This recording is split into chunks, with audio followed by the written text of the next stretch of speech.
नमस्कार साथियों, आप सभी का स्वागत है MPPSC prelims test practice set unit 3 Indian geography part B में। तो साथियों, यह इंडियन जियोग्राफी के एमसीक्यू बेहद महत्वपूर्ण है क्योंकि प्रीलिम्स की परीक्षा में इसी प्रकार के डायरेक्ट क्वेश्चन पूछे जाते हैं।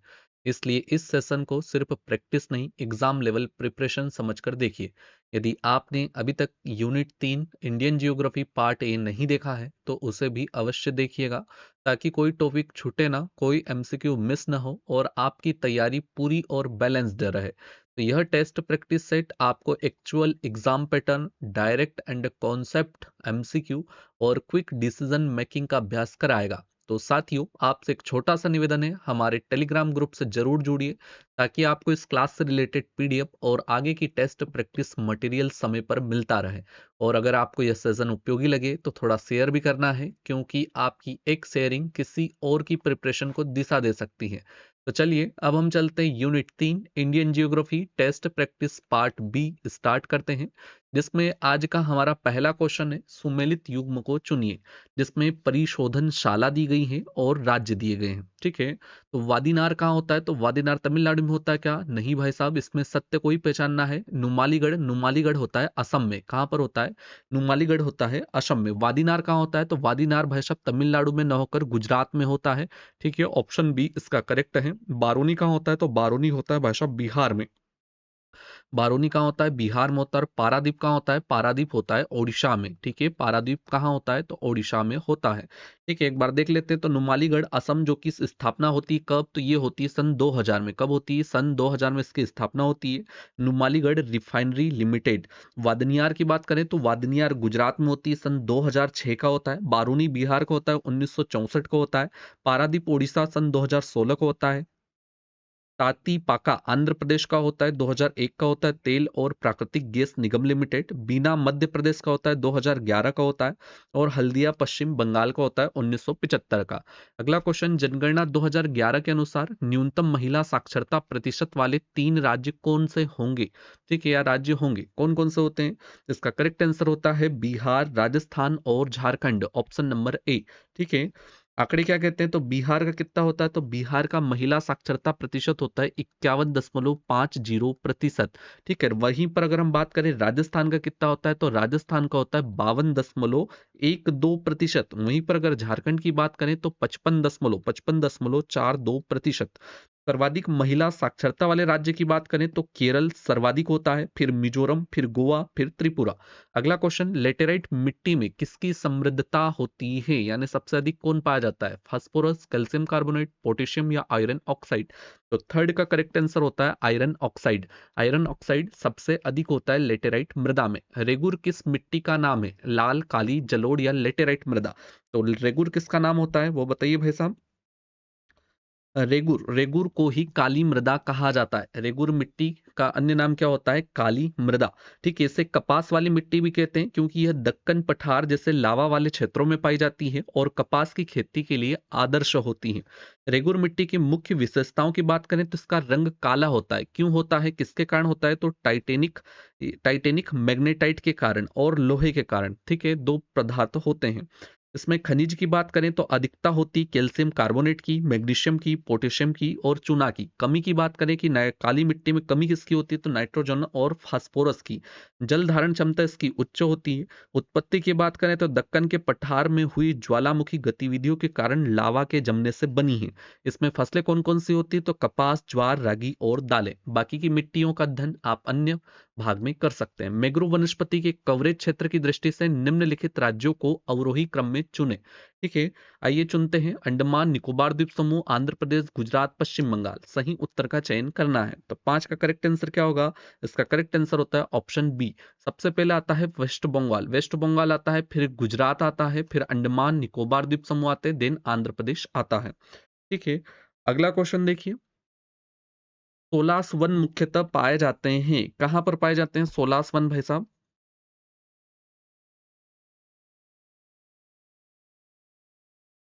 सोलासवन, सोलासवन कहाँ मुख्यतः पाए जाते हैं? तो ये पाए जाते हैं नीलगिरी, अन्नामलई और पालिनी पहाड़ियों में, ऑप्शन नंबर ए। ठीक है, नीलगिरी अन्नामलई पालनी पहाड़ियों पर स्थित शीतोष्ण कटिबंधीय वनों को सोलास वन कहा जाता है। स्थानीय नाम की बात करें तो शीतोष्ण कटिबंधीय वनों को सोलास के नाम से जानते हैं। सोला शब्द तमिल भाषा के कोलाई का अपभ्रंश स्वरूप है। कोलाई का अर्थ होता है ठंडा स्थान या जंगल। इसमें प्रमुख वृक्ष की बात करेंगे तो सॉरेल होता है, सिंकोना होता है, बेटल होता है और मैग्नोलिया होता है। ऊंचाई कितनी होती है तो लगभग 1500 मीटर से अधिक। अगला क्वेश्चन देखिए, उष्ण कटिबंधीय आर्द्र पर्णपाती वनों के संबंध में असत्य कथन का चयन करें। असत्य कथन का चयन करना है, वो भी देख लेते हैं। तो भाई साहब, आर्द्र पर्णपाती वन को पतझड़ वन भी कहा जाता है, यह कथन सत्य है। इनमें वर्षा की मात्रा 100 से 2 सेंटीमीटर के मध्य होती है, यह भी सत्य है। यह वन उत्तर पूर्वी राज्यों और हिमालय के तलहटी पश्चिमी घाट की पूर्वी ढालों में पाए जाते हैं, यह भी सत्य है। पर्णपाती वनों का आर्थिक दृष्टि से अधिक महत्व नहीं होता, ये असत्य है, बल्कि होता है। ठीक है। उष्णकटिबंधीय आर्द्र पर्णपाती वन की बात करें तो इसमें वह वन जिसमें वर्षा की मात्रा 100 से 200 सेंटीमीटर के मध्य होगी, औसत वार्षिक तापमान -27 डिग्री सेल्सियस से अधिक होगा, औसत सापेक्षिक आर्द्रता 60 से 75% तक होगी। वितरण की बात करें तो उत्तर पूर्वी राज्यों और हिमालय के तलहटी पश्चिमी घाट में है। और आर्थिक दृष्टि से क्या होते हैं, अधिक महत्वपूर्ण होते हैं क्योंकि इसमें इमारती लकड़ी जैसे साल, सागौन और शीशम के वृक्ष पाए जाते हैं। अगला क्वेश्चन, IFSR 2023 के अनुसार सर्वाधिक वन आवरण क्षेत्रफल वाले राज्य अवरोही क्रम में बताइए। बताइए भाई साहब इसका अवरोही क्रम। तो इसका करेक्ट आंसर होता है option number A, Madhya Pradesh, then Arunachal Pradesh, then Chhattisgarh, then Odisha और फिर महाराष्ट्र। ठीक है, मध्य प्रदेश, अरुणाचल प्रदेश, छत्तीसगढ़, ओडिशा और महाराष्ट्र। वन रिपोर्ट 2023 के अनुसार वन आवरण सर्वाधिक वन क्षेत्रफल वाले राज्य की बात करें तो पहला होता है मध्य प्रदेश। कितना आवरण लिया गया है तो 77,73 वर्ग किलोमीटर। सेकंड पर अरुणाचल प्रदेश, थर्ड पर छत्तीसगढ़, फोर्थ पर ओडिशा और फिफ्थ पर होता है महाराष्ट्र।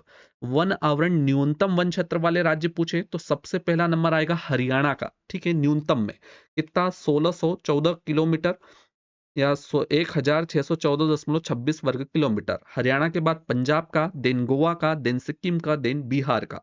वन आवरण में सर्वाधिक वृद्धि दर्शाने वाला राज्य कौन सा होता है तो वन आवरण में सर्वाधिक वृद्धि दर्शाने वाले राज्य की बात करें तो वो होता है मिजोरम। कौन, मिजोरम। और वहीं पर वन आवरण में सर्वाधिक कमी दर्शाने वाला राज्य कौन सा है तो वो होता है फर्स्ट रैंक इस मध्य प्रदेश। वन आवरण में सर्वाधिक वन प्रतिशत वाले राज्य अंडमान निकोबार द्वीप समूह 81.62% पर होता है। वहीं पर अगर हम बात करें अंडमान निकोबार द्वीप समूह, देन सेकंड पर लक्षद्वीप और थर्ड पर मिजोरम आता है। अगला क्वेश्चन देखते हैं, निम्नलिखित में से किसको उष्ण कटिबंधीय सदाहरित वनों का आवास कहा जाता है। बताइए भाई साहब, इसका करेक्ट आंसर होता है अंडमान निकोबार द्वीप समूह को। ठीक है, अंडमान निकोबार द्वीप समूह को उष्ण कटिबंधीय सदाहरित वनों का आवास कहा जाता है।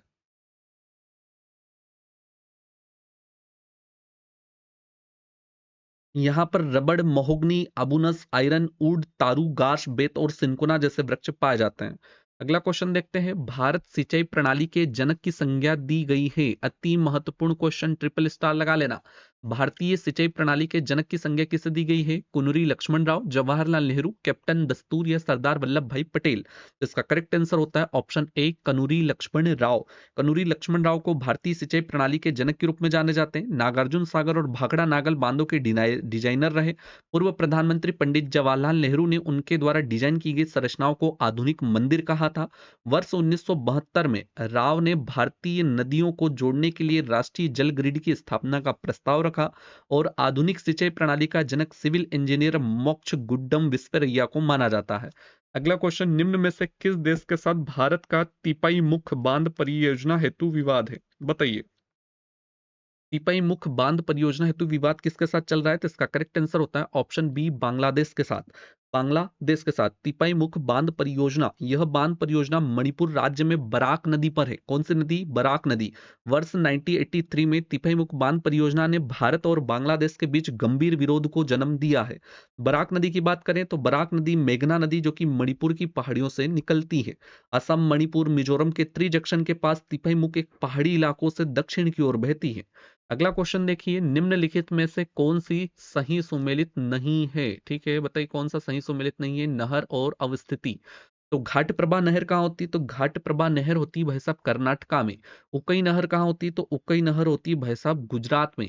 नीरा नहर कहाँ होती है? तो नीरा नहर होती है महाराष्ट्र में। जवई परियोजना तमिलनाडु में न होकर कहाँ होती है भाई साहब? तो ये राजस्थान में होती है। राजस्थान में लूनी की सहायक जवाई नदी से संबंधित है। वहीं उकई नहर परियोजना तापी नदी पर बांध बनाकर निकाली गई है, जिसका संबंध गुजरात से है। घाट प्रभा परियोजना कर्नाटक की घाट प्रभा नदी और नीरा नहर परियोजना महाराष्ट्र में भीमा की सहायक नदी नीरा से संबंधित है।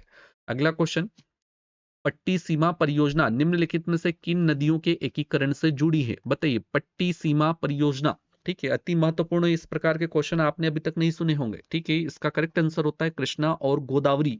पट्टी सीमा लिफ्ट सिंचाई परियोजना कृष्णा और गोदावरी नदियों के एकीकरण से जुड़ी है और इस परियोजना को आंध्र प्रदेश सरकार के द्वारा क्रियान्वित किया गया है। जो लेटेस्ट चर्चा में वही पूछी है। सरदार सरोवर परियोजना से लाभान्वित होने वाले राज्य कौन कौन से हैं? तो इसमें 4 राज्य आएंगे। कौन कौन से? गुजरात, महाराष्ट्र, मध्य प्रदेश और राजस्थान। ठीक है, एमपी भी है, राजस्थान भी है। सरदार सरोवर परियोजना स्थान की बात करें कि कहां पर बांध बना हुआ है, तो स्थान होता है गुजरात में। कहां पर? गुजरात में बना हुआ है। नदी की बात करें कि कौन सी नदी, तो हमारी मैया नर्मदा नदी। ठीक है, माता नर्मदा महारानी पर बना हुआ है। शामिल राज्य की बात करें तो गुजरात, महाराष्ट्र, मध्य प्रदेश और राजस्थान। अगला क्वेश्चन, भारतीय वन सर्वेक्षण के संबंध में सत्य विकल्प का चयन करें। भारतीय वन सर्वेक्षण की स्थापना 1 जून 1981 को हुई। बिल्कुल हुई। इसका मुख्यालय कहाँ होता है? तो देहरादून में होता है। ठीक है, अब देखते हैं इसके द्वारा स्टेट ऑफ फॉरेस्ट रिपोर्ट का प्रथम प्रकाशन 1987 में हुआ। 1987 में हुआ, बिल्कुल प्रथम प्रकाशन। वर्तमान में प्रकाशित वन रिपोर्ट प्रकाशित श्रृंखला की 8वीं रिपोर्ट है। ये बात भी बिल्कुल सत्य है। और भारतीय वन सर्वेक्षण का मुख्यालय भोपाल में, ये बात असत्य है क्योंकि पहले ही बता दिया देहरादून में है। कहां पर है? देहरादून। देहरादून में इसका मुख्यालय लगता है, उत्तराखंड देहरादून। ठीक है, 4 क्षेत्रीय कार्यालय आते हैं जो कि शिमला, कोलकाता, नागपुर तथा बेंगलुरु में होता है। मंत्रालय की बात करें तो पर्यावरण और वन मंत्रालय भारत सरकार। एक बार फिर से देखो कि स्थापना कब? 1 जून 1981, मुख्यालय देहरादून, प्रथम प्रकाशन 1987 और 18वीं रिपोर्ट प्रकाशित हुई है। अगला क्वेश्चन, भारत के किस राज्य में अधिकांश सिंचाई नलकूपों के माध्यम से की जाती है? तो इसका करेक्ट आंसर होता है ऑप्शन ए, उत्तर प्रदेश। उत्तर प्रदेश में नलकूपों की सर्वाधिक सघनता वाला राज्य उत्तर प्रदेश है। कुएं से सिंचाई के अंतर्गत सबसे बड़ा क्षेत्र जो कुल कुओं का 28% है, उत्तर प्रदेश में ही है।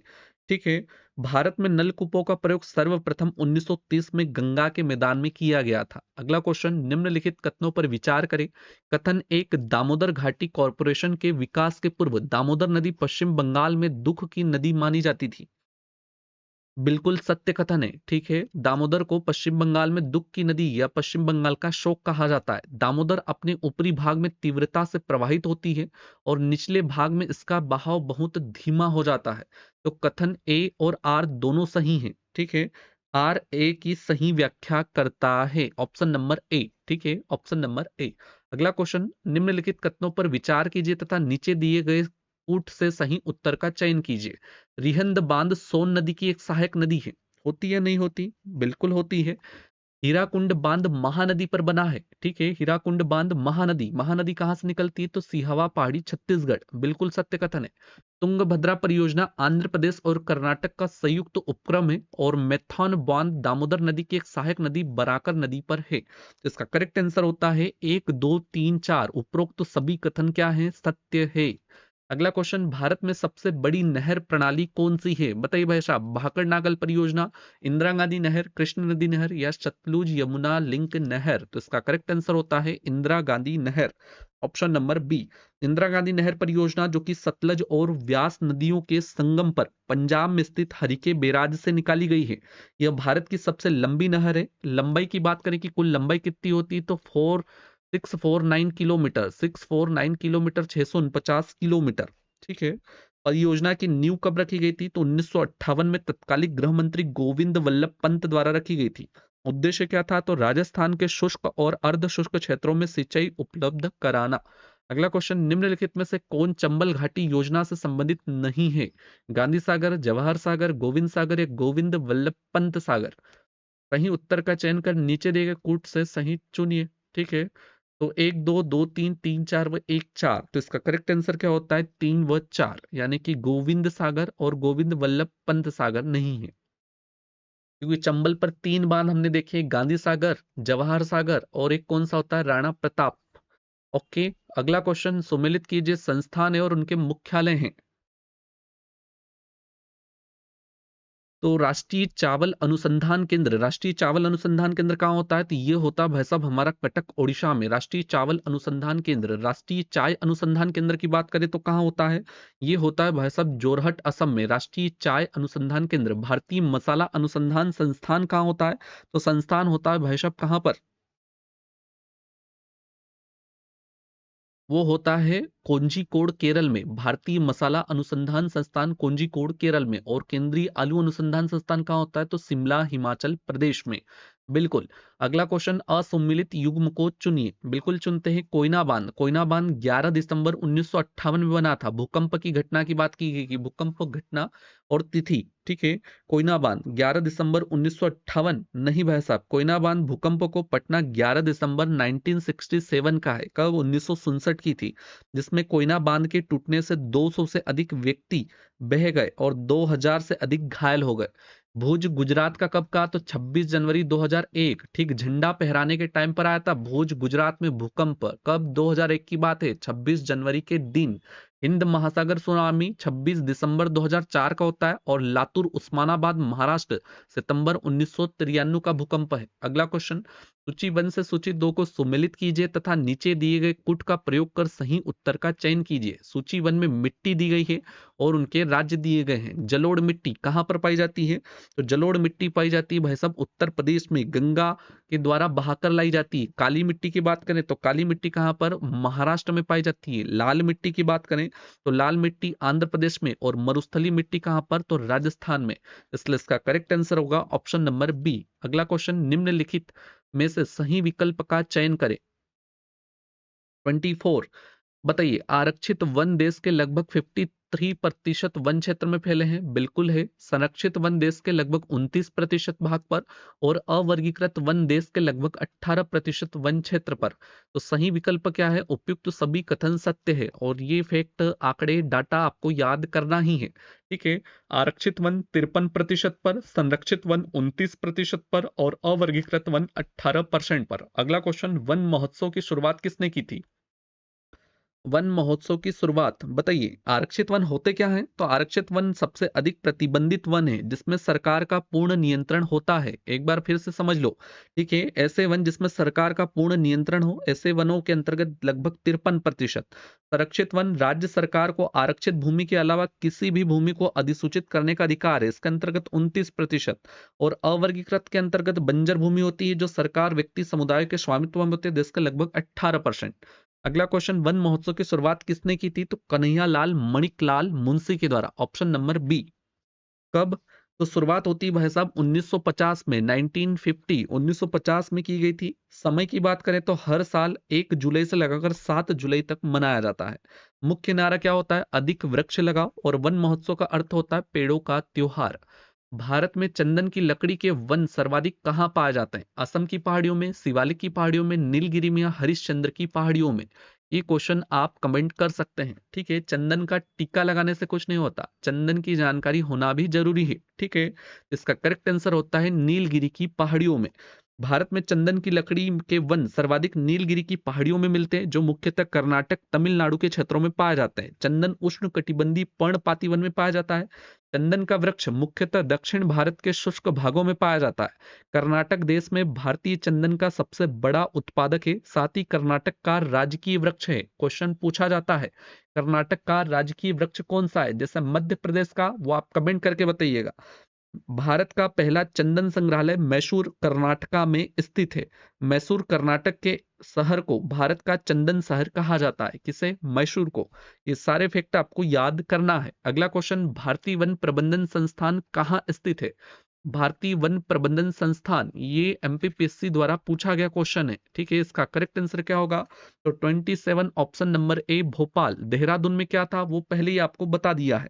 भारतीय वन प्रबंधन संस्थान मुख्यालय भोपाल। स्थापना कब होती है? तो 1982 में, 1982 में। मंत्रालय पर्यावरण, वन और जलवायु परिवर्तन, Swedish international development corporation agency ने इसकी स्थापना के लिए वित्तीय सहायता दी थी? अगला क्वेश्चन, पश्चिमी तट की तुलना में पूर्वी तट चक्रवातों द्वारा अधिक प्रभावित है। भारत का पूर्वी तट उत्तर पूर्वी व्यापारिक हवाओं की मेखला में पड़ता है। उपयुक्त कथन में संदर्भ में निम्नलिखित में से कौन सा सही है? तो ए और आर दोनों सही हैं और आर ए की सही व्याख्या भी करता है। ठीक है, ये दोनों कथन क्या है, सत्य है, इसलिए ऑप्शन नंबर ए। अगला क्वेश्चन, मध्य प्रदेश को निम्न में से किस प्रकार के सूखा प्रभावित क्षेत्र के अंतर्गत रखा गया है? तो 29 का करेक्ट आंसर क्या होगा? तो इसका करेक्ट आंसर होता है अधिक सूखा प्रभावित क्षेत्र में। मध्य प्रदेश को अधिक सूखा प्रभावित क्षेत्र में रखा गया है, अत्यधिक भी नहीं, मध्यम भी नहीं। तो इसके अंतर्गत राजस्थान में अरावली के पश्चिम का मरुस्थलीय क्षेत्र तथा गुजरात का कच्छ क्षेत्र सम्मिलित किया जाता है, जहां मरुस्थलीकरण की प्रक्रिया तीव्र हो रही हो। अधिक सूखा प्रभावित क्षेत्र, इसके अंतर्गत अरावली का पूर्व क्षेत्र, मध्य प्रदेश, उत्तर प्रदेश का बुंदेलखंड, मालवा का पठार, महाराष्ट्र पूर्वी क्षेत्र और कर्नाटक के पठार आते हैं। वहीं पर अगर मध्यम सूखा, तो इसके अंतर्गत राजस्थान, पूर्वी हरियाणा, गुजरात का शेष भाग, आंध्र प्रदेश का पठार, तमिलनाडु का पठारी क्षेत्र आदि आता है। अगला क्वेश्चन, भारत में भूकंप अनुसंधान संगठन के संबंध में असत्य विकल्प का चयन करें। राष्ट्रीय भूभौतिकी अनुसंधान संस्थान हैदराबाद तेलंगाना होता है या नहीं होता? बिल्कुल होता है। हिमालय भूविज्ञान वाडिया संस्थान देहरादून उत्तराखंड, बिल्कुल सत्य है। भारतीय खदान संस्थान धनबाद झारखंड, ये भी बिल्कुल सत्य है। भूकंप अभियांत्रिकी एवं प्रशिक्षण विभाग कोलकाता पश्चिम बंगाल बताया गया है। नहीं भाई साहब, ये पश्चिम बंगाल में नहीं होता, ये होता है रुड़की उत्तराखंड में। कहां पर? रुड़की यूके, रुड़की यूके में होता है भूकंप अभियांत्रिकी एवं प्रशिक्षण विभाग। ठीक है, रुड़की उत्तराखंड। एक बार फिर से पढ़ना संस्थान का नाम और उनके स्थान। तो भारतीय मौसम विभाग कहाँ का होता है? दिल्ली का होता है। राष्ट्रीय भूभौतिक अनुसंधान संस्थान हैदराबाद तेलंगाना का होता है। हिमालय भूविज्ञान वाडिया संस्थान देहरादून उत्तराखंड का है। भारत भू सर्वेक्षण विभाग कोलकाता पश्चिम बंगाल का है। भूकंप अभियांत्रिकी एवं प्रशिक्षण विभाग रुड़की उत्तराखंड। भाभा परमाणु अनुसंधान केंद्र मुंबई महाराष्ट्र का होता है। भारतीय खादान संस्थान धनबाद झारखंड का होता है। और भारतीय प्रौद्योगिकी संस्थान खड़गपुर का होता है। अगला क्वेश्चन, बंगाल की खाड़ी में आया वर्दा उष्णकटिबंधीय चक्रवात का नामकरण किस देश के द्वारा किया गया था? ट्रिपल स्टार, क्योंकि अभी लेटेस्ट आया और लेटेस्ट पूछा गया क्वेश्चन है। ठीक है, तो इसका करेक्ट आंसर होता है पाकिस्तान के द्वारा। बंगाल की खाड़ी में आया वर्दा उष्णकटिबंधीय चक्रवात का नामकरण पाकिस्तान के द्वारा किया गया है। उत्पत्ति की बात करें तो बंगाल की खाड़ी, अर्थ क्या होता है? लाल गुलाब। प्रभावित क्षेत्र आंध्र प्रदेश और तमिलनाडु, नामकरण पाकिस्तान। कब? 12 दिसंबर सन 2016। भारत में सबसे अधिक बाढ़ किस क्षेत्र में आती है? बताइए। तो भारत में सबसे अधिक बाढ़ आती है पूर्वी भारत में। ठीक है, पूर्वी भारत में विशेष रूप से बंगाल की खाड़ी के समीप स्थित क्षेत्रों में, जैसे कि बिहार, वेस्ट बंगाल, ओडिशा, असम, बाढ़ की घटनाओं अधिक यहाँ पर सामान्य है। इन क्षेत्रों में मानसून के दौरान भारी वर्षा और नदियों के उफान से यहाँ पर बाढ़ आती है। अगला क्वेश्चन, निम्नलिखित कथनों पर विचार कीजिए। आइए विचार करते हैं। सितरंग चक्रवात की उत्पत्ति बंगाल की खाड़ी क्षेत्र में होती थी, बिल्कुल भाई साहब। और ताउते चक्रवात की उत्पत्ति अरब सागर क्षेत्र में थी, बिल्कुल। कथन 1 व 2 दोनों कथन सत्य है। ताउते चक्रवात कब आया? तो मई 2021 में आता है। कब? सन 2021 का है ताउते। नामकरण किसने किया था? म्यांमार ने किया था। उत्पत्ति कहाँ हुई थी? अरब सागर में हुई थी। प्रभावित क्षेत्र गोवा, महाराष्ट्र, केरल और कर्नाटक। चित्रंग चक्रवात की बात करें तो ये 2022 में आया। उत्पत्ति बंगाल की खाड़ी में। प्रभावित क्षेत्र ओडिशा, आंध्र प्रदेश, वेस्ट बंगाल और अंडमान निकोबार। अगर वीडियो के क्वेश्चन पसंद आ रहे हो तो वीडियो को लाइक करना है, चैनल को सब्सक्राइब करना है और टेलीग्राम ग्रुप से जुड़ना न भूले, ताकि ये पीडीएफ सबसे पहले प्राप्त हो। भारत में गन्ने की खेती के लिए कौन सा राज्य सबसे अधिक प्रसिद्ध है? तो 34 का करेक्ट आंसर होता है ऑप्शन बी, उत्तर प्रदेश। निम्नलिखित में से कौन सी फसल भारत में रबी फसल नहीं है? बताइए, रबी और खरीफ की फसलें। ये क्वेश्चन यहां से एक ने एक जरूर बनता है और कंफ्यूजन में आप गलत करते हैं। ठीक है, तो इसलिए भले 4 बार पढ़ो, वीडियो को पॉज करके पढ़ो, वीडियो को रिवर्स करके पढ़ो, लेकिन आपको यहीं पर याद करना है। भारत में रबी की फसल इसमें से कौन से नहीं है? तो भाई साहब, गेहूं, ज्वार, जौ और सरसों। तो इसमें ज्वार नहीं है। ठीक है, ज्वार क्योंकि क्या है? खरीफ की फसल है। रबी की फसल कहते किसे हैं? तो शीतकालीन फसल रबी की फसल होती है, जिसमें गेहूं, जौ, चना, मटर, सरसों, मसूर, आलू आदि आते हैं। बुआई की अवधि कब होती है? तो अक्टूबर नवंबर में होती है। अक्टूबर और नवंबर में बोई जाती है। देन काटी कब जाती है? तो मार्च और अप्रैल में काटी जाती है। वो होती है रबी की फसलें। खरीफ की फसल की बात करें तो इन्हें ही ग्रीष्मकालीन फसलें कहते हैं। आपकी एग्जाम ग्रीष्म काल में होने वाली है, खरीफ की फसल से क्वेश्चन आएगा। चावल, ज्वार, बाजरा, मक्का, तिल, मूंगफली, उड़द, कपास, रागी और सोयाबीन जून जुलाई में बुआई की जाती है और अक्टूबर नवंबर में कटाई की जाती है। अब बीच में जो बचता है वो होती है जायद की फसल। जायद फसलों को शीत एवं ग्रीष्म के मध्य में बोया जाता है, जिसमें तरबूज, खरबूजा, ककड़ी, खीरा, भिंडी आदि विभिन्न प्रकार की सब्जियों की खेती होती है। बुआई की बात करें तो मार्च अप्रैल में बुआई की जाती है, देन जून जुलाई में काट ली जाती है। अगला क्वेश्चन, भारत में मसालों का बगीचा किस राज्य को कहा जाता है? केरल को, तमिलनाडु, कर्नाटक या आंध्र प्रदेश? तो ऑप्शन है केरल। आई होप ये क्वेश्चन सभी को पता होगा। केरल को मसालों का बगीचा कहा जाता है क्योंकि यहाँ काली मिर्च, इलायची, दालचीनी और लौंग जैसे मसालों की व्यापक खेती की जाती है। भारत का हिंद महासागर क्षेत्र मुख्यतः कौन से चक्रवात से प्रभावित होता है? तो उष्णकटिबंधीय चक्रवात से, ऑप्शन नंबर बी। निम्नलिखित में से नवीनीकरण ऊर्जा का स्रोत का उदाहरण नहीं है, तो इसका करेक्ट आंसर क्या होता है? तो भाई साहब, जल विद्युत, भूतापीय ऊर्जा, ज्वारीय ऊर्जा, सेल गैस? तो इसका करेक्ट आंसर होता है सेल गैस। नवीनीकरण ऊर्जा स्रोत वे होते हैं जो असीमित मात्रा में प्रकृति में उपलब्ध होते हैं और कभी भी समाप्त नहीं होते, जैसे सौर ऊर्जा, पवन ऊर्जा, जल विद्युत, भूतापीय ऊर्जा और ज्वारीय ऊर्जा। तेल गैस एक प्रकार का जीवाश्म ईंधन है जो गैर नवीनीकरण ऊर्जा स्रोत है। और ऊर्जा के गैर नवीनीकरण और ऊर्जा स्रोत परमाणु ऊर्जा, कोयला, पेट्रोलियम, प्राकृतिक गैस, सेल गैस इत्यादि आते हैं। ठीक है, याद रखना है नवीनीकरण और अनवीनीकरण ऊर्जा स्रोत कौन कौन से होते हैं। ठीक है, तो नवीनीकरण ऊर्जा स्रोत क्या होते हैं? जो असीमित मात्रा में प्रकृति में उपलब्ध होते हैं और कभी समाप्त नहीं होते, नवीनीकरण होते हैं। जिसके अंतर्गत सौर ऊर्जा, पवन ऊर्जा, जल विद्युत, भूतापीय ऊर्जा, ज्वारीय ऊर्जा जो कभी समाप्त ना हो। और अनवीनीकरण जिनका भाई साहब ये नहीं होता, रिसाइकल नहीं होता है, ठीक है, वापस समाप्त हो जाते हैं, जिसमें पेट्रोलियम आता है, सेल गैस आता है, उसके बाद में कोयला आता है। अगला क्वेश्चन, निम्न में से कौन सी अवधि भारत में प्रथम हरित क्रांति की अवधि कही जाती है? बताइए। तो इसका करेक्ट आंसर होता है 1966 से लगाकर 1969। 1966 से लगाकर 1969 HYV उन्नत कृषि तकनीकों का प्रयोग किया गया था। हरित क्रांति की शुरुआत भारत में डॉक्टर नॉर्मन बोरलॉग के सहयोग और डॉक्टर एम एस स्वामीनाथन जैसे वैज्ञानिकों के नेतृत्व में हुई थी। डॉक्टर नॉर्मन बोरलॉग जिसे विश्व में हरित क्रांति का जनक कहा जाता है और एम एस स्वामीनाथन जिन्हें भारत में हरित क्रांति का जनक कहा जाता है। गेवरा और कुशमुंडा खदान किस खनिज के लिए विश्व में प्रसिद्ध है? बताइए, गेवरा और कुशमुंडा खदान किसके लिए प्रसिद्ध है? तो इसका करेक्ट आंसर होता है ऑप्शन सी, कोयले के लिए। गेवरा और कुचमुंडा खदान भारत में कोयला उत्पादन के लिए विश्व प्रसिद्ध है। ये खदानें छत्तीसगढ़ राज्य में स्थित है और कोल इंडिया लिमिटेड की सहायक कंपनी, ठीक है, साउथ ईस्टर्न कोल फील्ड्स लिमिटेड SECL द्वारा संचालित की जाती है। अगला क्वेश्चन, निम्नलिखित को में से असुमेलित को चुनिए, यानी कि गलत आंसर बताना है। खेतड़ी कॉपर कॉम्प्लेक्स राजस्थान में होता है? बिल्कुल होता है। इंडियन कॉपर कॉम्प्लेक्स झारखंड में होता है। मलाजखंड कॉपर प्रोजेक्ट मध्य प्रदेश में होता है। तलोजा कॉपर प्रोजेक्ट ओडिशा, नहीं भाई साहब, ये ओडिशा में नहीं होता। कहाँ होता है? तो ये होता है भाई साहब महाराष्ट्र में। तलोजा तलोजा कॉपर प्रोजेक्ट कहां पर होता है? महाराष्ट्र में होता है। अगला क्वेश्चन, सूची 1 से सूची 2 को सुमेलित कीजिए तथा सूचियों के नीचे दिए गए कूट का सही उत्तर का चयन करना है। खनन क्षेत्र जादूगोड़ा, जादूगोड़ा कहाँ होता है? तो जादूगोड़ा होता है भाई साहब यूरेनियम का। जादूगोड़ा से क्या मिलता है? यूरेनियम। कोरबा खदान से क्या मिलता है? कोरबा खदान से मिलता है भाई साहब कोयला। बाबा बुदन की पहाड़ी, बाबा बुदन की पहाड़ी से क्या मिलता है? तो वहां से मिलता है क्या? बाबा बूदन की पहाड़ से मिलता है लौह अयस्क और फुटका पहाड़ से मिलता है बॉक्साइड। याद रखना, जादूगोड़ा यूरेनियम के लिए जाना जाता है। एक भी पता होगा तो आप लगाएंगे। कोरबा कहाँ का होता है? तो कोरबा कहाँ का? कोयला। बाबा बूदन से लौह अयस्क और फुटका पहाड़ से निकलता है बॉक्साइड।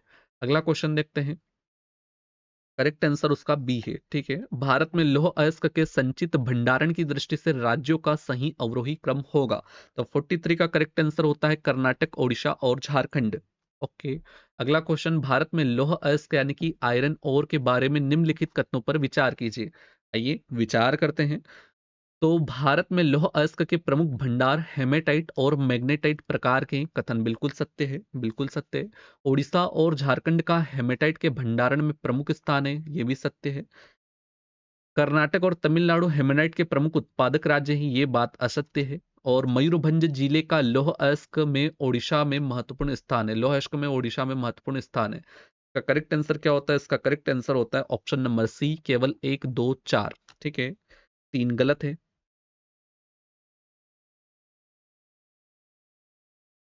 देख लेते हैं क्या। तो भारत में पाया जाने वाले लौह अयस्क में हेमेटाइट और मैग्नेटाइट प्रमुख प्रकार होता है। ओडिशा, झारखंड, छत्तीसगढ़ हेमेटाइट के प्रमुख उत्पादक राज्य हैं।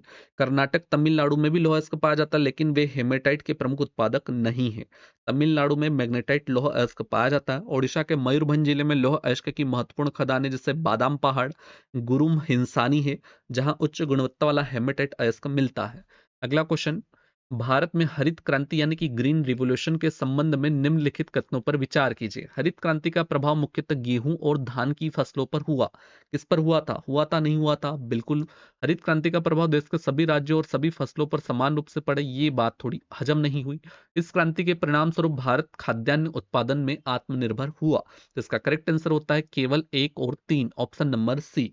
हरित क्रांति की शुरुआत मुख्य रूप से उच्च उपज वाली किस्मों यानी कि HYVS के गेहूं और चावल के साथ हुई, जिसमें इन फसलों के उत्पादन में उल्लेखनीय वृद्धि होती है।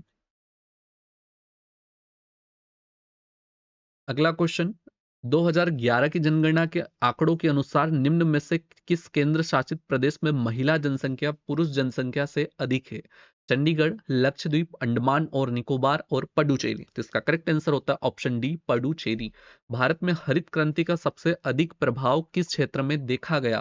पूर्वोत्तर भारत, दक्कन का पठार, उत्तर पश्चिम भारत या हिमालय क्षेत्र? तो इसका करेक्ट आंसर क्या होता है? 47 का करेक्ट आंसर होता है ऑप्शन सी, उत्तर पश्चिमी भारत। द्वितीय हरित क्रांति की तुलना प्रथम हरित क्रांति से क्या भिन्नता रखती है? बताइए। तो प्रथम हरित क्रांति ने क्षेत्रीय समानता को बढ़ाया, जबकि द्वितीय हरित क्रांति समावेशी विकास पर केंद्रित है। होती या नहीं होती?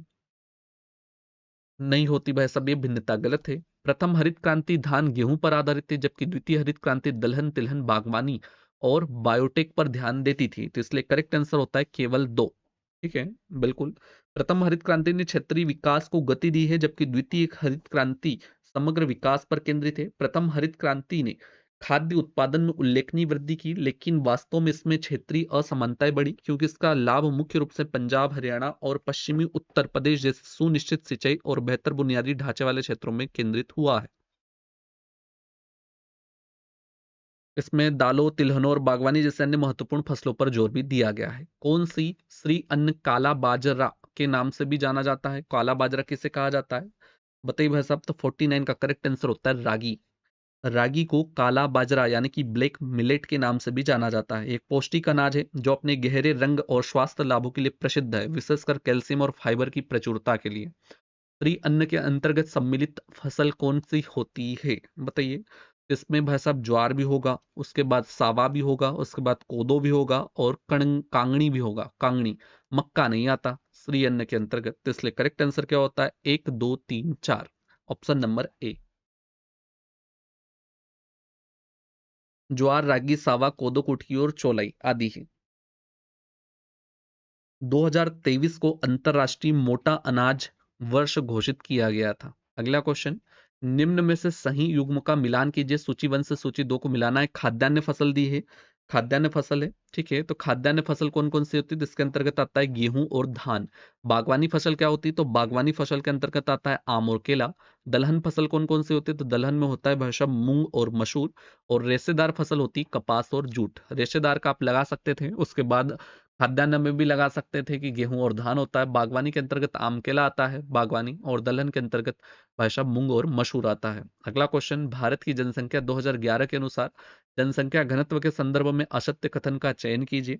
असत्य कथन बताना है। तो 2011 की जनगणना के अनुसार भारत का जनसंख्या घनत्व 382 व्यक्ति प्रति वर्ग किलोमीटर है। ये बात बिल्कुल सत्य है। सर्वाधिक जनसंख्या घनत्व वाला राज्य बिहार तथा केंद्र शासित प्रदेश चंडीगढ़ है। ये बात थोड़ी हजम नहीं हुई। देखते हैं काहे नहीं हजम होती है। थर्ड क्या किया गया कि जनसंख्या घनत्व की अवधारणा हेनरी डूरी हॉर्नेंस द्वारा प्रस्तुत की गई थी। ये कथन भी सत्य है। भारत के उत्तरी मैदानों या उत्तरी मैदानी क्षेत्र में पूर्व से पश्चिम की ओर क्रमशः जनसंख्या घनत्व में कमी की प्रवृत्ति देखी जाती है। ये बात भी सत्य, ये भी बात सत्य है, किंतु सर्वाधिक जनसंख्या घनत्व वाला राज्य बिहार तथा केंद्र शासित प्रदेश चंडीगढ़, ये बात असत्य है। क्योंकि सर्वाधिक जनसंख्या घनत्व बिहार का होता है, किंतु केंद्र शासित प्रदेश की बात करें तो दिल्ली आता है, चंडीगढ़ नहीं आता। ठीक है। न्यूनतम जनसंख्या घनत्व वाले राज्य की बात करें तो अरुणाचल प्रदेश आता है। और भाई साहब अधिकतम तो आप बता ही देखो। अगला क्वेश्चन, सी सुब्रमण्यम का संबंध है कहां से है? श्वेत क्रांति, हरित क्रांति, सदाबहार क्रांति या द्वितीय हरित क्रांति? तो इसका करेक्ट आंसर होता है हरित क्रांति। सी सुब्रमण्यम भारत में हरित क्रांति के प्रमुख वास्तुकारों में से एक थे। 1998 में इन्हें भारत रत्न से सम्मानित भी किया गया था। अगला क्वेश्चन, भारत की जनगणना 2011 के संबंध में निम्नलिखित में से असत्य युग्म की पहचान कीजिए। सबसे कम महिला साक्षरता वाला राज्य कौन सा होता है? बिहार, बिल्कुल होता है। न्यूनतम जनसंख्या घनत्व वाला राज्य अरुणाचल प्रदेश होता है, बिल्कुल होता है। शिशु लिंग अनुपात वाला राज्य हरियाणा नहीं होता, कौन होता है? तो 2011 की जनगणना के अनुसार शीर्ष शिशु लिंग अनुपात वाला राज्य अरुणाचल प्रदेश है। कौन सा है? अरुणाचल प्रदेश, न कि हरियाणा। भारत का सबसे कम साक्षरता दर वाला जिला कौन सा होता है? तो वो होता है भाई अलीराजपुर। लिंग अनुपात की बात करें, देख लेते हैं अगला क्वेश्चन। 2011 की जनगणना के अनुसार भारत का लिंग अनुपात 931 है, होता है नहीं होता? बिल्कुल होता है। 2011 की जनगणना के अनुसार भारत की वार्षिक जनसंख्या वृद्धि दर 1.74% है। नहीं भाई साहब, कितनी होती है? ये भी गलत है, ये भी गलत है, दोनों कथन तो गलत है। 2011 की जनगणना के अनुसार भारत का लिंग अनुपात 931 नहीं 943 है। कितना है? 943 महिलाएं प्रति 1000 पुरुष। 2011 की जनगणना के अनुसार भारत की वार्षिक जनसंख्या वृद्धि दर कितनी होती है? तो वो होती है 1.64%। ये इसलिए गलत लिखे हैं ताकि आपके माइंड में छप जाए। भारत का दूसरा सबसे कम जनसंख्या घनत्व वाला राज्य आंध्र प्रदेश है क्या? नहीं भाई साहब, कौन सा राज्य है? सबसे कम जनसंख्या घनत्व वाला राज्य अरुणाचल प्रदेश है, 17 व्यक्ति प्रति वर्ग किलोमीटर। दूसरा सबसे कम जनसंख्या घनत्व वाला राज्य मिजोरम होता है। कौन होता है? मिजोरम। अब देखते हैं भाई साहब लास्ट, भारत में दूसरा सबसे अधिक जनसंख्या घनत्व वाला राज्य उत्तर प्रदेश है। नहीं भाई साहब, भारत में दूसरा सबसे अधिक जनसंख्या घनत्व वाला राज्य वेस्ट बंगाल है। पहले नंबर पर तो बिहार सबको पता है, ठीक है। बिहार पहले नंबर पे सबसे अधिक जनसंख्या घनत्व वाला राज्य बिहार होता है। अगला क्वेश्चन देखते हैं, इस लिस्ट में क्या है? उपरोक्त सभी विकल्प गलत हैं। 56 कथन ए, 2011 में भारत का शिशु लिंग अनुपात 0 से 6 वर्ष 2001 की तुलना में सुधरा है। कन्या भ्रूण हत्या की घटनाओं में कमी आई है। ठीक है, इसी प्रकार के क्वेश्चन अगर एमपीपीएससी का ज्यादा ही हाई लेवल रहा तो ही आने वाले हैं, अन्यथा नहीं आएंगे। ठीक है, चिंता नहीं करनी है, माइनस मार्किंग है। आपको अच्छे से पढ़ना है, टाइम देना है और क्वेश्चन को सही लगाकर आना है। ठीक है, सारे क्वेश्चन समथिंग समथिंग करने हैं क्योंकि आपको कटअप तो जाएगा ही। इसलिए इसका करेक्ट आंसर होगा ए आर, दोनों गलत है, आर ए सही का कारण बनता है। पढ़ते हैं, 2011 की जनगणना के अनुसार भारत का शिशु लिंग अनुपात चाइल्ड सेक्स रेशो 0 से 6 वर्ष 2001 की तुलना में घटा है। क्या हुआ है? घटा है। 2001 में 927 लड़कियां प्रति 1000 लड़के, 2011 में 919 लड़कियां प्रति 1000 लड़के। इसका मतलब है कि शिशु लिंग अनुपात सुधरा नहीं, बिगड़ा है, इसलिए ए गलत है। कारण आर, कन्या भ्रूण हत्या की घटनाओं में कमी आई है, यह कारण गलत है। हालांकि कन्या भ्रूण हत्या को रोकने के लिए कानूनी और सामाजिक प्रयास किए गए हैं, लेकिन 2001 से 11 के बीच में उल्लेखनीय कमी का कोई ठोस साक्ष्य उपलब्ध नहीं है। शिशु लिंग अनुपात में सुधार अन्य कारकों जैसे जागरूकता, शिक्षा, सामाजिक बदलावों के कारण हो सकते हैं, न कि केवल कन्या भ्रूण हत्या में कमी के कारण। संबंध चूंकि आर गलत है और यह ए का सही कारण नहीं हो सकता, इसलिए ऑप्शन ए आर दो दोनों गलत है। अगला क्वेश्चन, 2011 की जनगणना में भारत का ग्रामीण जनसंख्या अनुपात घटा। शहरीकरण, ग्रामीण में शहरी आवास और शहरी क्षेत्रों का विस्तार इसके कारण है। ये क्या होता है? ये दोनों कथन सत्य है, ए आर दोनों सही है। अगला क्वेश्चन, नई जनसंख्या नीति 2000 के अनुसार जनसंख्या स्थिर करने का संशोधित लक्ष्य किस वर्ष के लिए तय किया गया? तो इसका करेक्ट आंसर होता है 58। 58 का करेक्ट आंसर क्या होगा? तो 58 का करेक्ट आंसर होगा 2070, ऑप्शन नंबर बी। अगला क्वेश्चन, 2011 की जनगणना के अनुसार भारत में शहरी जनसंख्या का प्रतिशत कितना था? तो वो था भाई साहब 31.16%। शहरी जनसंख्या का प्रतिशत। ग्रामीण जनसंख्या का कितना था? तो ग्रामीण जनसंख्या का था 68.84%। वहीं पर सबसे अधिक शहरीकृत राज्य कौन सा होता है? तो गोवा होता है। भारत में प्रवास की निम्नलिखित धाराओं में से कौन सी एक धारा पुरुष प्रधान है? तो इसका करेक्ट आंसर होता है ग्रामीण से नगरीय। भारत में प्रवास की सबसे बड़ी धारा ग्रामीण से ग्रामीण लगभग 55% निवास करती है, परंतु यह धारा मुख्यतः महिला प्रधान होती है क्योंकि इसका प्रमुख कारण विवाह है। वहीं ग्रामीण से नगरीय प्रवास मुख्यतः पुरुष प्रधान है क्योंकि इसका प्रमुख कारण रोजगार और व्यवसाय है, बाहर रोजगार करने जाते हैं। पुरुष आमतौर पर बेहतर आजीविका के लिए शहरों की ओर प्रवास करता है कि जीवन अच्छा चल सके, इसलिए तो आप भी शहर में आए हैं। महिला प्रवास नगरीय क्षेत्रों में अपेक्षाकृत कम होता है। अगला क्वेश्चन, भारत में प्रवासन के संदर्भ में निम्नलिखित कथनों पर विचार कीजिए। वो सारे टॉपिक जहां से क्वेश्चन बन सकते हैं वो सारे क्वेश्चन हो जाएंगे, ठीक है। इसका करेक्ट आंसर होता है वो भी देखेंगे। भारत में प्रवासन का सबसे बड़ा कारण ग्रामीण क्षेत्रों में बेरोजगारी और अल्प रोजगारी है, बिल्कुल सत्य है। भारत में महिला प्रवासियों का सबसे बड़ा कारण विवाह होता है, केवल एक वो दोनों, क्या है, कथन सत्य है। अगला क्वेश्चन, निम्नलिखित में से किस राज्य में सबसे अधिक संख्या में अप्रवासी होते हैं? बताइए, अप्रवासी सबसे अधिक कहाँ होते हैं? तो वो होते हैं महाराष्ट्र में। महाराष्ट्र में सबसे ज्यादा अप्रवासी आते हैं, इसके बाद दिल्ली, गुजरात, हरियाणा का नंबर आता है। जनगणना के अनुसार 4 राज्य उत्तर प्रदेश, बिहार, राजस्थान और मध्य प्रदेश में भारत के कुल अंतर्राज्यीय प्रवासियों का 50% हिस्सा था। दूसरी ओर महाराष्ट्र, दिल्ली, गुजरात, उत्तर प्रदेश और हरियाणा में देश के 50% अंतर्राज्यीय प्रवासी रहते थे। असुमेलित की पहचान करना है। रजत क्रांति का संबंध किससे होता है? गोल क्रांति का संबंध किससे होता है? रजत क्रांति का संबंध, बिल्कुल भाई साहब, रजत क्रांति किससे संबंधित होती है? अंडा से, बिल्कुल होती है। गोल क्रांति जिससे आलू से संबंधित है, आलू उत्पादन से संबंधित होती है गोल क्रांति। धूसर क्रांति बागवानी से संबंधित है, नहीं भाई साहब, धूसर क्रांति तो उर्वरक से संबंधित है, नॉट ऑफ द बागवानी, ठीक है, उर्वरक, ऑप्शन नंबर सी। धूसर क्रांति का संबंध उत्पादन और उपयोग से, गुलाबी क्रांति प्याज, झींगा और मछली उत्पादन से संबंधित होती है। आइए कुछ प्रमुख हरित क्रांतियां देखते हैं या कृषि क्रांतियां देखते हैं जिसमें से किसका संबंध किससे है। तो हरित क्रांति संबंधित है खाद्यान्न उत्पादन से, नीली क्रांति मछली उत्पादन से, पीली क्रांति तिलहन उत्पादन से, रजत क्रांति अंडा उत्पादन से, गोल क्रांति आलू उत्पादन से, श्वेत क्रांति दूध उत्पादन से, धूसर क्रांति उर्वरक उत्पादन से, लाल क्रांति मांस उत्पादन से, गुलाबी क्रांति झींगा उत्पादन से और सुनहरी क्रांति फल उत्पादन से संबंधित है। अगर वीडियो पसंद आए, क्वेश्चन का लेवल लगे तो ही लाइक करना भाई साहब। 2023-24 में कुल मोटा अनाज उत्पादन में मध्य प्रदेश का कौन सा स्थान रहा है? पहला, दूसरा, तीसरा या फोर्थ? इसका करेक्ट आंसर होता है ऑप्शन सी, तीसरा। मोटा अनाज के उत्पादन में मध्य प्रदेश तीसरे स्थान पर है। तो भाई साहब प्रथम स्थान पर कौन है? तो पहला आता है राजस्थान, महारो राजस्थान, ठीक है, कुमार गोरो को राजस्थान, बिल्कुल। द्वितीय स्थान पर कौन आता है? तो कर्नाटका आता है, कर्नाटका, ठीक है।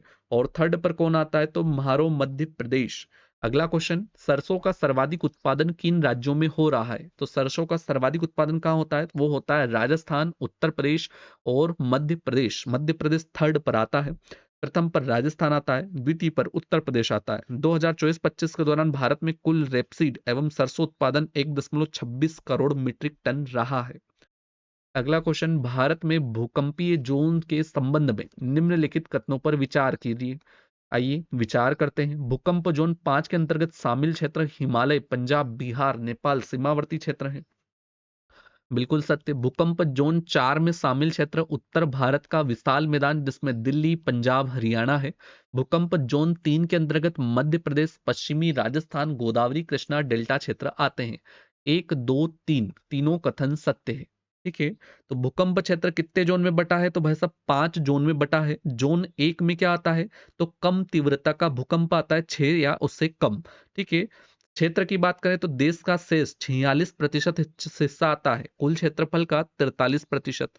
जोन 3 के अंतर्गत कितने आते हैं? 4 जोन में बटा है, जोन 1 में, जोन 3 में, जोन 4 में और जोन 5 में, ठीक है। जोन 3 के अंतर्गत मध्य तीव्रता का भूकंप आता है 7 का। तीव्रता कितनी होती है? 7 का, जिसमें मध्य प्रदेश, पश्चिमी राजस्थान, गोदावरी कृष्णा डेल्टा क्षेत्र आते हैं, 27% क्षेत्र होता है। जोन 4 में अति तीव्र का आता है जिसमें उत्तर भारत, विशाल मैदान, दिल्ली, पंजाब, हरियाणा, तीव्रता इसकी 8 ही होती है और 18% क्षेत्र होता है। और जोन 5 में अत्यधिक तीव्रता का होता है, 9 से ज्यादा का आता है जिसमें हिमालय हुआ, पंजाब हुआ, बिहार हुआ, नेपाल हुआ, जो कि 12% एरिया आता है। अगला क्वेश्चन, द्वितीय हरित क्रांति संबंधित है, किससे संबंधित है? बता देते हैं भाई साहब। तो कृषि को आधुनिक, टिकाऊ और अधिक कुशल बनाने पर, बिल्कुल। फसल विविधीकरण और कृषि नवाचार पर, ये भी। कृषि को जलवायु अनुकूल बनाने पर, बिल्कुल। और मृदा स्वास्थ्य और जल संरक्षण पर, उपयुक्त सभी कथन सत्य है। असुमेलित युग्म की पहचान करना है, परियोजना और संबंधित नदी, ठीक है। उक्कई परियोजना कहाँ की होती है? तो उक्कई परियोजना होती है बेन गंगा नदी की, यही तो असुमेलित थे।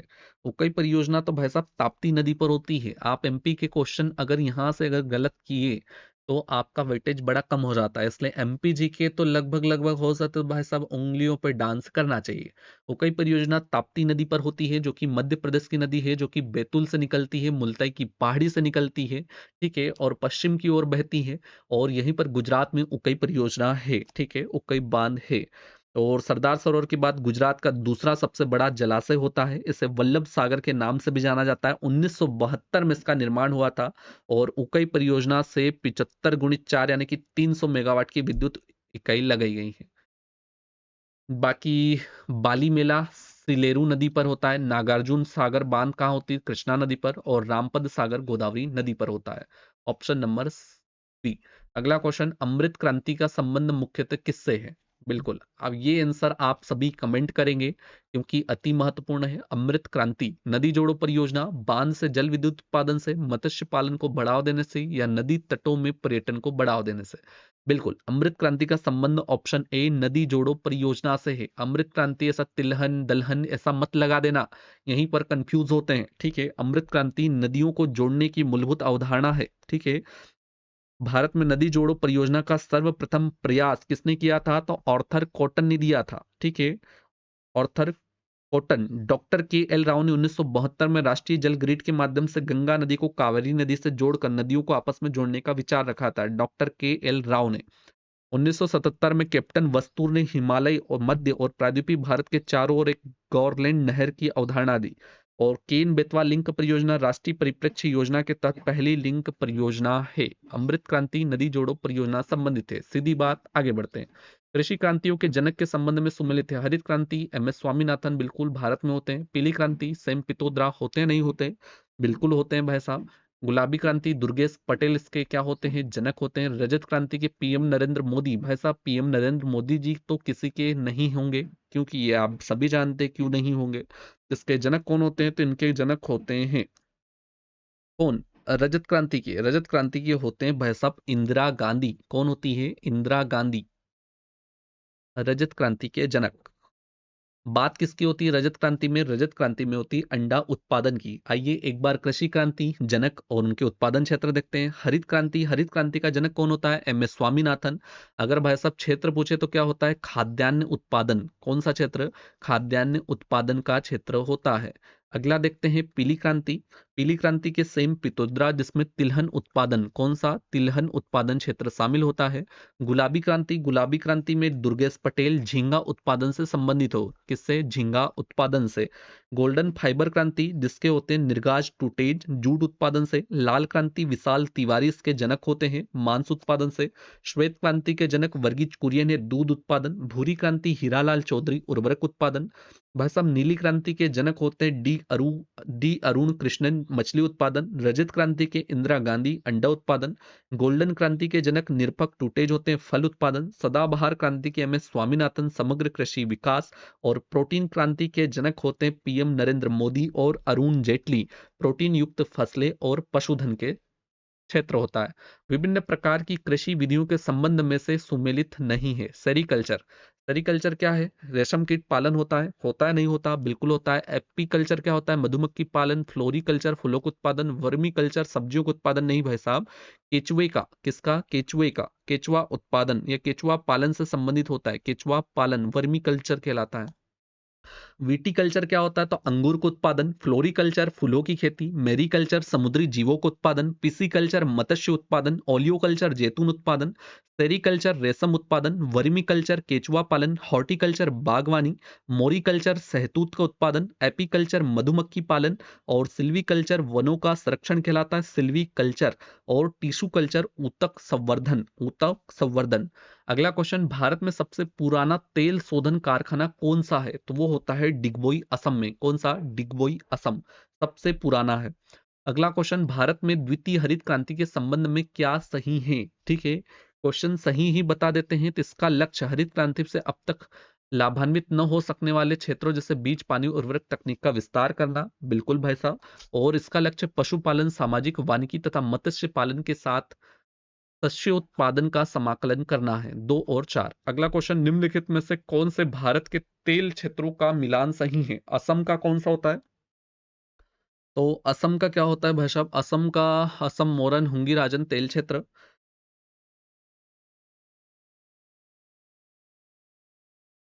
ये बिल्कुल सही है। ठीक है, दूसरा देखते हैं गुजरात का। तो गुजरात लुनेज कलोल तेल क्षेत्र ये भी सकते हैं। पूर्वी तट के अपतटीय तेल क्षेत्र अकोल्ड असजोल, ठीक है, ये गलत है। और पश्चिमी तट के अपतटीय तेल क्षेत्र जैसे बत्सन अलियाबेट, इसमें A B D, option number B. अगला क्वेश्चन देखते हैं। असत्य युग्म का मिलान कीजिए। राज्य है और उनके भूतापी ऊर्जा स्थल है। उत्तराखंड, उत्तराखंड में क्या होता है? तो भाई साहब उत्तराखंड का होता है तपोवन। छत्तीसगढ़ का क्या होता है? छत्तीसगढ़ का होता है तप्त पानी। ये तप्त पानी छत्तीसगढ़ का नहीं है भाई साहब, ये तो तप्त पानी ओडिशा का है। कहाँ का है? ओडिशा। मध्य प्रदेश का अनहोनी होता है, झारखंड का सूरज कुंड होता है। ठीक है, तप्त पानी ओडिशा राज्य में स्थित एक भूतापी ऊर्जा स्थल है, न कि छत्तीसगढ़ में। अन्य क्षेत्रों में ताता पानी छत्तीसगढ़ का है, पूगा घाटी लद्दाख का है, मणिकर हिमाचल प्रदेश का है। सही जोड़ी बनाइए। कुडनकुलम, रावतभाटा, नरोरा, तारापुर, ये तो आपको आना चाहिए। कुडनकुलम कहाँ का होता है? कुडनकुलम, कुडनकुलम कहाँ का होता है? तमिलनाडु का होता है। रावतभाटा राजस्थान का होता है। नरोरा उत्तर प्रदेश का होता है। और तारापुर महाराष्ट्र का होता है। ठीक है। अगला क्वेश्चन। भारतीय अक्षय ऊर्जा विकास एजेंसी इरेडा की स्थापना कब होती है? तो 1987, 1987, ऑप्शन बी। दिसंबर 2024 तक सौर ऊर्जा का सबसे बड़ा उत्पादक राज्य कौन सा होता है? तो 78 का करेक्ट आंसर होता है ऑप्शन ए, राजस्थान। भारत के किस राज्य में नवीकरणीय ऊर्जा क्षमता सर्वाधिक है? तो 79 का करेक्ट आंसर क्या होगा? तो 79 का करेक्ट आंसर है ऑप्शन ए, राजस्थान। 2023-24 में धान या राइस का सर्वाधिक उत्पादन किस राज्य में हुआ? तो इसका करेक्ट आंसर होता है तेलंगाना। तेलंगाना प्रथम स्थान, तेलंगाना द्वितीय स्थान उत्तर प्रदेश, तृतीय स्थान पश्चिम बंगाल का है। अगला क्वेश्चन। हाल ही में घटित हुई गंभीर प्राकृतिक आपदा यानी कि धराली या थराली बाढ़ का संबंध किस राज्य से है? तो 81 का करेक्ट आंसर होता है उत्तराखंड का। कब? 5 अगस्त 2025 को आई थी। 5 अगस्त 2025 को घटना उत्तरकाशी जिले के धराली के बादल फटने से विनाशकारी बाढ़ और भूस्खलन आया था। याद भी है या नहीं है भाई साहब? याद करो। कारण अचानक बादल फटना, क्लाउड बस्टर, जिसने खीर गंगा नदी को उफान पर ला दिया था। कम से कम 4-5 मौतें और 50 से 100 से अधिक लापता और 150 लोगों को बचाया गया था। 150 प्लस लोगों को। अगला क्वेश्चन। भारत में सर्वाधिक ज्वारीय शक्ति उत्पादक तटीय क्षेत्र निम्नलिखित में से कौन सा है? तो 82 का करेक्ट आंसर होता है खंबात का तट, खंबात तट। चक्रवात दाना के संबंध में निम्नलिखित कथनों पर विचार कीजिए। तो 83 का करेक्ट आंसर क्या होता है? तो चक्रवात दाना का नामकरण कतर के द्वारा किया गया था। केवल एक सत्य है। दाना एक शक्तिशाली उष्ण कटिबंधीय चक्रवात था जिसने भारत में पश्चिम बंगाल और ओडिशा राज्यों को प्रभावित किया। यह वर्ष 2024 में भारत को प्रभावित किया, इसका नामकरण कतर द्वारा किया गया था। चक्रवात रेमल 2024 में भारतीय तट पर आने वाला पहला चक्रवात था। ठीक है। अगला क्वेश्चन। असुमेलित कथन का चयन कीजिए। चक्रवात का नाम और प्रभावित राज्य। बिपरजोय। बिपरजोय कहाँ का आता है? तो बिपरजोय भाई साहब होता है गुजरात का। ठीक है। कब आया था? 2023 में आया था बिपरजोय। असानी, असनी, असनी बोलते हैं, आसानी बोलते हैं, महाराष्ट्र लिखा है, महाराष्ट्र में नहीं आया था। कहाँ आया था? तो ये आया था भाई साहब आंध्र प्रदेश, आंध्र प्रदेश और ओडिशा, आंध्र प्रदेश और ओडिशा में 2022 में। कौन सा? असनी।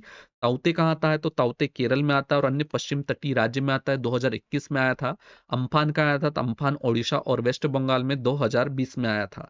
अगला क्वेश्चन देखते हैं भाई साहब। असत्य युग्म की पहचान करनी। खनिज क्षेत्र और स्थान। बादाम पहाड़, बादाम पहाड़ से कहाँ आता है? तो बादाम पहाड़ आता है ओडिशा मयूरभंज में, ऑप्शन नंबर डी। ठीक है। डल्ला राजहर, बादाम पहाड़ जो कि तेलंगाना दिया गया है, तेलंगाना में नहीं आएगा। कहां पर आएगा? ओडिशा में आएगा। डल्ला राजहर की पहाड़ियां कहाँ होती है? तो छत्तीसगढ़ में होती है। वहीं पर बाबा बुदन की पहाड़ी कहाँ होती है? कर्नाटक में होती है। और तलचर भी कहाँ होता है? तो ओडिशा में होता है। बादाम पहाड़ ओडिशा मयूरभंज जिला लौह अयस्क की प्राप्ति होती है। डल्ली राजहरा की पहाड़ियों से जो कि छत्तीसगढ़ में आती है, लौह अयस्क मिलता है। बाबा बुदन की पहाड़ी से लौह अयस्क प्लस कॉफी उत्पादन कर्नाटक चिकमंगलुरु में। और तलचर ओडिशा से कोयला क्षेत्र होता है। अगला क्वेश्चन। निम्नलिखित सेल क्रमों में कौन सा भारत का 90% से अधिक कोयला प्रदान करता है? तो इसका करेक्ट आंसर होता है ऑप्शन डी, गोंडवाना क्रम। अगला क्वेश्चन। सूची 1 से सूची 2 को मिलाना है। कोयला क्षेत्र है और अवस्थिति है। बताइए। तालचेर, तालचेर कहाँ होता है? दामोदर घाटी। नहीं भाई साहब, कर्णपुरा वो देखना पड़ेगा क्योंकि आधे यहाँ दिए गए हैं, आधे यहाँ दिए गए हैं। सिंगरौली देख लेते हैं। अब बताइए तालचेर कहाँ का होता है? तो तालचेर का होता है भाई साहब महानदी घाटी में। तालचेर महानदी घाटी में होता है, ओडिशा में आता है, कोयला क्षेत्र होता है। उसके बाद हम बात करेंगे कर्णपुरा। तो कर्णपुरा तो होता है दामोदर घाटी में। कर्णपुरा कहाँ का होता है? दामोदर घाटी में होता है। और भाई साहब थर्ड नंबर यानी कि सिंगरौली, सिंगरौली कहाँ का होता है? सिंगरौली कहाँ का होता है? तो सिंगरौली होता है भाई साहब सोन घाटी का। सिंगरौली कहाँ का होता है? सोन घाटी का होता है। और वहीं पर अगर हम बात करें सिंगरेनी का, तो सिंगरेनी होती है भाई साहब गोदावरी घाटी। अगला question, Hazira Vijaypur Jagdishpur, HVJ। HVJ, ठीक है, HVJ का फुल फॉर्म क्या होता है? एच से होता है हजीरा, वी से होता है विजयपुर और जे से होता है जगदीशपुर। गैस पाइपलाइन निम्नलिखित में से किस प्राधिकरण द्वारा निर्मित की गई थी? तो 88 का करेक्ट आंसर होता है option A, gas authority of India limited. ठीक है, गेल के द्वारा। क्या बोलते हैं? गेल, GAIL। यहाँ भी शॉर्टकट याद रखना है। यह भारत की पहली क्रॉस या कंट्री गैस पाइपलाइन थी जिसे 1980 के दशक के अंत में चरणों में लागू किया गया था। गेल की स्थापना की पूछे कब? 1984। अगला क्वेश्चन, निम्नलिखित में से कौन सा सही सुमेलित नहीं है? खनिज और उत्खनन शहर तांबा। तांबा कहाँ का आता है? तो तांबा आता है भाई साहब चित्रदुर्ग का। चित्रदुर्ग का, ये चित्रदुर्ग नहीं भाई साहब, चित्रदुर्ग तो सोने की खान के लिए प्रसिद्ध है, न कि तांबे के लिए। ठीक है, इसलिए ये गलत है। मैग्नीज की बात, ये लोहा इसका बिल्लारी से मिलता है, बिल्कुल मिलता है। मैग्नीज भीलवाड़ा से नहीं भाई साहब, मैग्नीज भीलवाड़ा सही सुमेलित नहीं है। भीलवाड़ा अभ्रक के उत्पादन के लिए प्रसिद्ध होता है। भीलवाड़ा क्षेत्र किसके लिए? अभ्रक के लिए। अभ्रक के लिए फेमस होता है भीलवाड़ा। ठीक है, जबकि मैग्नीज का उत्पादन अन्य क्षेत्रों में अधिक होता है। बॉक्साइट के लिए कटनी बिल्कुल सत्य है। तो 1 और 3 असुमेलित है। ठीक है, option number C. Option number C. अगला क्वेश्चन देखिए, केरल के कई भागों का समुद्र तटीय बालू में निम्नलिखित पदार्थों में से कौन से पाए जाते हैं? ठीक है, इल्मेनाइट, जिरकॉन, मोनोजाइट या टंगस्टन। इसका करेक्ट आंसर होता है 1, 2, 3, इल्मेनाइट, जिरकॉन और मोनोजाइट। 1, 2, 3। सूची 1 से सूची 2 को मिलाई है। भाई साहब, उकई परियोजना कहाँ होती है? तो उकई पहले भी बताया, ताप्ती नदी पर होती है, गुजरात में होती है। पतरातू कहाँ का होता है? पतरातू, पतरातू होता है झारखंड का। पेंच कहाँ का होता है? तो पेंच होता है मध्य प्रदेश का। और डाभोल कहाँ का होता है? डाभोल होता है महाराष्ट्र का। अगला क्वेश्चन देखते हैं, निम्नलिखित युग्मों में से कौन सा युग्म असत्य है? भारतीय मौसम विभाग दिल्ली में होता है। होता है नहीं होता? पहले भी बताया, होता है। भारतीय भू सर्वेक्षण विभाग कोलकाता पश्चिम बंगाल। भारतीय खनन अनुसंधान संस्थान धनबाद का होता है। राष्ट्रीय भूभौतिकी अनुसंधान संस्थान मुंबई में नहीं, ये कहाँ होता है? ये हैदराबाद में होता है। हैदराबाद में। क्वेश्चन याद करके ही जाना है। ठीक है, राष्ट्रीय या दक्षिणी ट्रेप की रेगुर मिट्टियां काली होती है, बिल्कुल होती है। इनमें ह्यूमस प्रचुर मात्रा में होता है। होता है नहीं होता? तो ए सही है किंतु आर गलत है भाई साहब। ए तो सही है किंतु आर गलत है, option number C. Deccan trap की काली मिट्टी को रेगड़ या रेगुर के नाम से भी जाना जाता है, कपास के लिए अत्यधिक महत्वपूर्ण होती है। अगला क्वेश्चन, सूची 1 से सूची 2 को मिलान करना है। फसल दी गई है और उपयुक्त मृदा दी गई है। आइए, कपास एवं सोयाबीन। कपास एवं सोयाबीन जो कि काली मृदा में उगते हैं। धान एवं गन्ना की बात करें कि धान एवं गन्ना कहाँ उगता है? तो धान एवं गन्ना होता है लाल पीली मृदा में। कॉफी एवं चाय की बात करें तो कॉफी चाय कहाँ मिलता है? तो लेटेराइट मृदा में उगता है। वहीं पर अगर सरसों राई की बात करें तो वो होता है जलोढ़ मृदा में। इसलिए करेक्ट आंसर होगा ऑप्शन नंबर ए। अब बात करते हैं, निम्नलिखित में से भारत के कौन से 2 राज्यों में देश के कुल कोयला निक्षेप का 50% से अधिक प्राप्त हुआ है? तो वो कौन कौन से? तो वो है झारखंड और भाई साहब हमारा ओडिशा। झारखंड और ओडिशा 50% से अधिक। 1 व 3, 1 व 3 किसमें है? ऑप्शन नंबर बी में। झारखंड यह राज्य भारत के सबसे बड़े कोयला भंडारों में से एक है, जिसमें झरिया, बोकारो, धनबाद, रामगढ़, गिरिडीह और करणपुरा जैसे प्रमुख कोयला क्षेत्र आते हैं। वहीं पर अगर ओडिशा की बात करें तो ओडिशा भी कोयला भंडारों में से एक राज्य है। इसका कोयला भंडार देश के कुल भंडार का लगभग 24.76% है। और ओडिशा में मुख्य कोयला क्षेत्र तालचेर, भारत का सबसे बड़ा कोयला भंडार इब नदी या कोलफील्ड हेमगिरी आता है। 96 की बात करें,